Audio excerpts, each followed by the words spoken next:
Hello viewers, আসসালামু আলাইকুম। কি অবস্থা সবার, কেমন আছেন? আজকে আমি আপনাদেরকে দেখাবো চিকেন রেশমি কাবাব। তো এই রেসিপিটি খুবই একটি সহজ রেসিপি। আমরা যখন মুরগির মাংস খেতে খেতে একঘেয়েমি হয়ে যায়, তখন এরকম দু একটা রেসিপি করে খেতে কিন্তু বেশ ভালোই লাগে, এবং এটা খুবই ঝামেলামুক্ত একটি রেসিপি। চলুন দেখে নেওয়া যাক। এর জন্য আমি এখানে কয়েকটি পেঁয়াজ প্রথমে কুচি করে নিব, মিহি কুচি করে নিব, এবং এর থেকে পানির রসগুলো বের করে নিব, পেঁয়াজের রসগুলো বের করে নিব, এবং পেঁয়াজটা যতটুকু সম্ভব রস বের করে নিতে হবে, তাহলে আমার পেস্টটা অনেক সুন্দর হবে। কাবাব আমরা খেতে সবাই কম বেশি পছন্দ করি, তো তা যদি আবার ঘরে তৈরি করা হয় তাহলে তো খুবই স্বাস্থ্যসম্মতভাবে তৈরি হয় এবং খেতেও খুবই সুস্বাদু হয়। যারা আমার চ্যানেলটি এখনও সাবস্ক্রাইব করেননি, দয়া করে সাবস্ক্রাইব করবেন, এবং আমার রেসিপিগুলো ভালো লাগলে অবশ্যই লাইক এবং কমেন্ট করে জানাবেন। তো এখন আমি এখানে 3-4 কোয়া রসুন কুচি করে নিচ্ছি, এবং এক টুকরা আদাও কুচি করে নিব। যতটুকু পারা যায় মিহি কুচি করে নিব।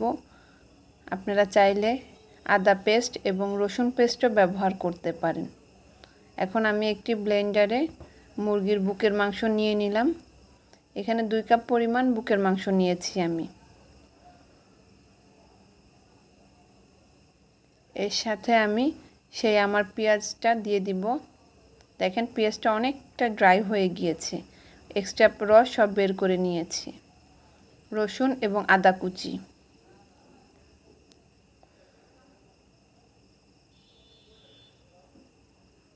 দিয়ে দিলাম, ধনেপাতা।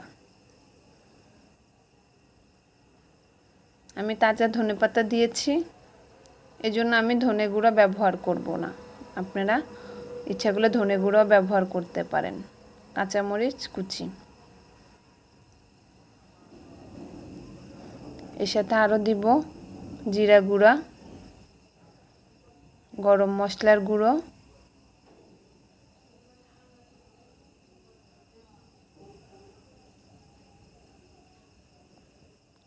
শুকনো মরিচ, গরম মশলার গুঁড়ো,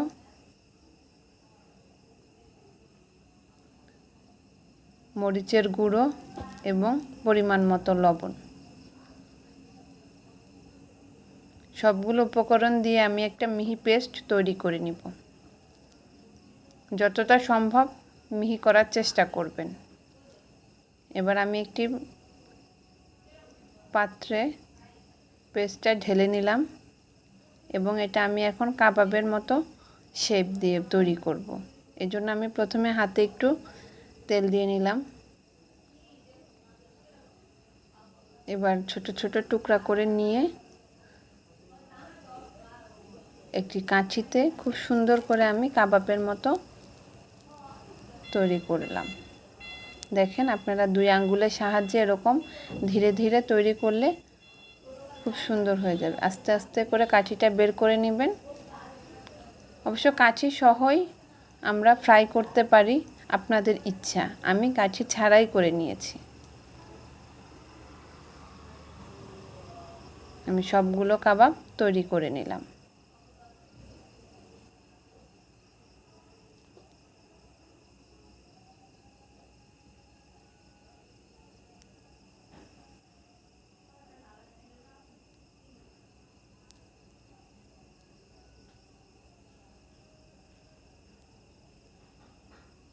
এবার এগুলো ফ্রাই প্যানে ভাজার পালা।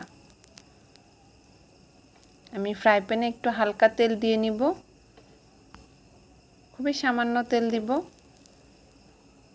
এবং হালকা গরম হয়ে গেলে প্যানটা আমি কাবাবগুলো দিয়ে দিব।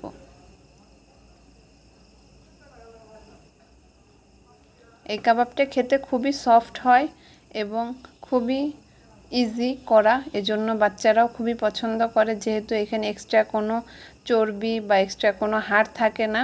এটা খেতেও খুবই ইজি, খুব সহজে আমরা এই কাবাবটা খেতে পারি। আমরা সস দিয়ে খেতে পারি, রুটি, পরোটা অথবা পোলাওর সাথেও আমরা এই কাবাবটা খেতে পারি।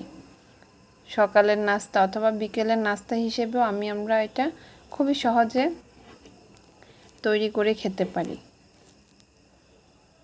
এটা আমি এপিট ওপিট করে দুই পিঠেই সমানভাবে লাল করে ভেজে নিচ্ছি।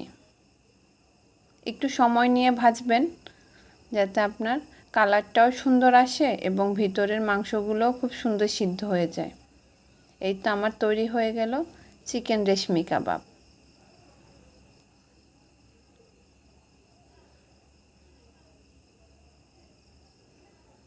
এটা আমি একটু সাজিয়ে পরিবেশন করে নিলাম চিকেন রেশমি কাবাব।